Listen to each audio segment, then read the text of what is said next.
Hello friends, welcome back to my channel, that is Quest for Knowledge. So this is the lecture 3 of the series of fluid mechanics. In this lecture we will be discussing about the classification of the fluids. So there will be the detailed discussion about Newtonian fluids, non-Newtonian fluids and power law also. So if you are new to the channel, do subscribe my channel. So without wasting the time, let's get started.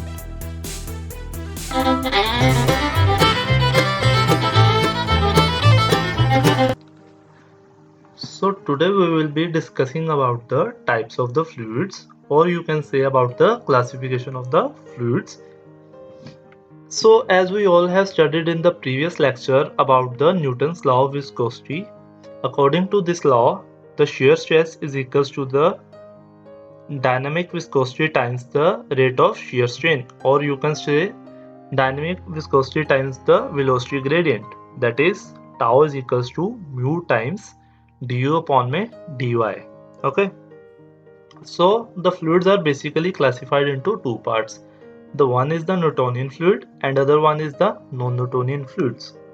Okay, those fluids which basically are obeys the Newton's law of viscosity are known as Newtonian fluids, whereas those fluids which does not obey the Newton's law of viscosity are known as non-Newtonian fluids. So in this lecture we will be discussing about the Newtonian fluids and non-Newtonian fluids, and then we will be also discussing about the classification of the non-Newtonian fluids. Okay, where we will discuss about the power law, or you can say Ostwald-Levett law. Then we will be discussing about the ideal solids, ideal fluids, their behavior of these non-Newtonian fluids. Do watch the video till the end. So let's start with the examples of the Newtonian fluids. So example of these Newtonian fluids are air, water, mercury, petrol, diesel, kerosene and oil. Basically you have to remember these examples because it can be asked in any of your competitive exams or in your semester exams. Now let's discuss about the non-Newtonian fluids. Non-Newtonian fluids, basically as I have told you that these fluids does not obey the Newton's law of viscosity. So the question is basically the which law will describe the relationship between the shear stress and the velocity gradient, or you can say the rate of shear strain. So Ostwald-Levett law or power law will describe the relationship for the non-Newtonian fluids between the shear stress and the velocity gradient. According to this power law, tau is equals to m times the du by dy raised to power n, where m is known as the flow behavior index. Basically it tells about the behavior of the flow, that how the flow will behave, and this n is basically the flow consistency index. Now let's discuss about this power law in more details.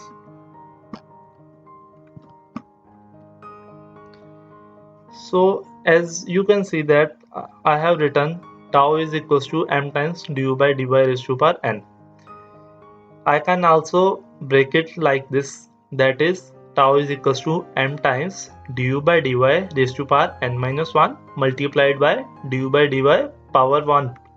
Okay, so basically it is the same thing, that is left hand side is equals to this right hand side. I can write this.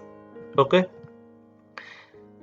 now if I shift this du by dy to the denominator of the other side, so this implies that tau upon du by dy, it will equals to du by dy raised to power n minus 1. Now if you remember from the Newton's law of viscosity, tau is equals to mu times du by dy, or we can say that tau divided by du by dy is equals to mu, which is dynamic viscosity. If we compare this with the Newton's law of viscosity, we will see that it is again a form of some viscosity. So this viscosity is known as apparent viscosity, but it is time dependent. So it is not a property of the fluid, as we know that dynamic viscosity is the property of the fluid, as we have discussed in our earlier lecture. But this apparent viscosity is not the property of the fluid. Okay, so now let's discuss about the basic equation for the non-Newtonian fluids. Okay, actually this equation will be covering all the types of fluids coming under the non-Newtonian fluids. So this equation is tau is equals to tau naught plus m multiplied by du by dy power n. Okay, where this tau naught is basically the yield stress. This is the your yield stress. Now what is this meant by yield stress? Yield stress is basically the threshold value of the shear stress that is need to be applied on the fluid before it begins to flow. Okay, इसमें अगर मैं हिंदी में आपको बताऊं तो इसका मतलब ये है कि वो वैल्यू shear स्ट्रेस की जो लगाने की ज़रूरत है अगर हमें उस फ्लूइड को फ्लो करवाना है, इतनी वैल्यू shear स्ट्रेस की जब लग जाएगी उसके बाद वो फ्लूइड फ्लो करना स्टार्ट करेगा। ठीक है, तो so let's discuss about the types of fluid coming under the non-Newtonian fluids. Basically I will be dividing into the two parts, one for which tau is 0 and the other part for those fluids for which tau naught is non-zero. So first we will be discussing about when tau naught is 0, that is no yield stress is required. So this equation reduces to tau is equals to m times du by dy raised to power n, which I have written here. Okay, so there are two types of fluids that comes under this one. The first one is the dilatant fluid. For these types of fluid, the value of this n is greater than 1. Examples of dilatant fluids are honey, sugar solution, starch. Okay, now for these pseudoplastic fluids, these are another type of the fluids for which the value of the n is lesser than 1. Okay, and if the value of n is equals to 1, what will happen? If I will put n is equals to 1, then this value of m will become equals to mu, that is dynamic viscosity, and it will describe a relationship for Newtonian fluids. Okay, so that's why I have not written here n is equals to 1. So let's now discuss about the examples of the pseudoplastic fluids. Examples are blood, paints, polymer and milk. Kindly remember these examples. These can be asked in any competitive exams. So now let's discuss about the graph between the shear stress and the rate of shear strain. First of all, we need to discuss about the ideal solid and ideal fluid. So basically this y-axis of this graph represents the ideal solids. Why so? Why this y-axis represents the ideal solid? Because as we can see that here the value of du by dy is 0. So it means that there is no flow. For any amount of the shear stress, it will never flow, which is basically the characteristics of a solid. So here it will be a ideal solid. And now for the x-axis, along this we represents the ideal fluid, because as we have discussed earlier in the previous lecture that these ideal fluids can't resist any shear stress. A small amount of shear stress, if it will be applied, it will result in the deformation and causes the fluid to flow.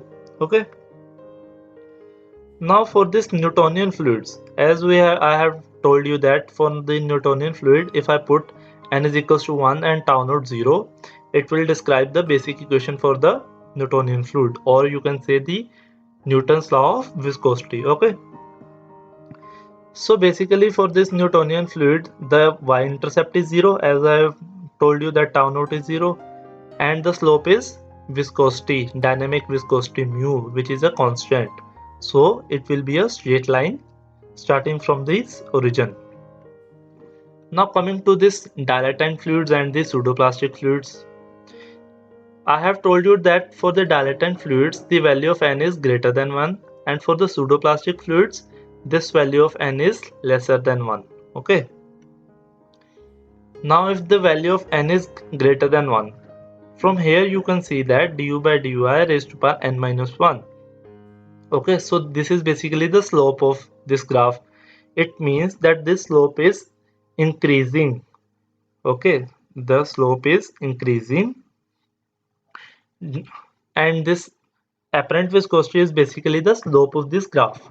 So the graph will be of this shape.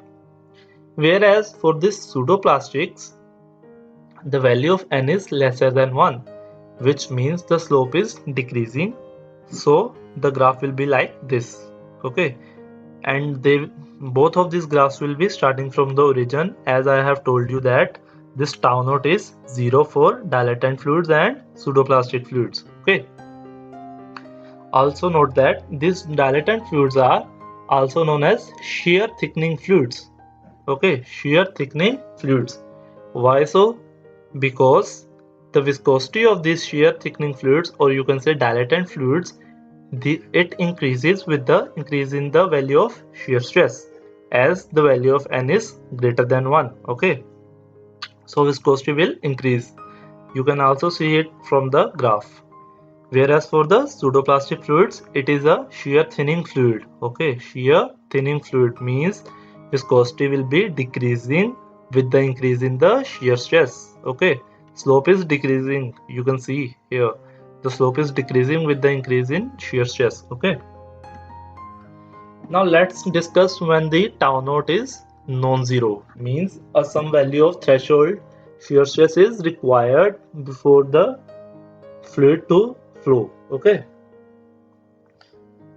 so these are again classified upon the value basically on the basis of the value of n. That is, if n is 1, then these fluids are known as Bingham plastic fluids. If n is greater than 1, then it is known as rheopactic fluid, and whereas if n is lesser than 1, then it is known as thixotropic fluids. Okay, so first we will be discussing about the examples.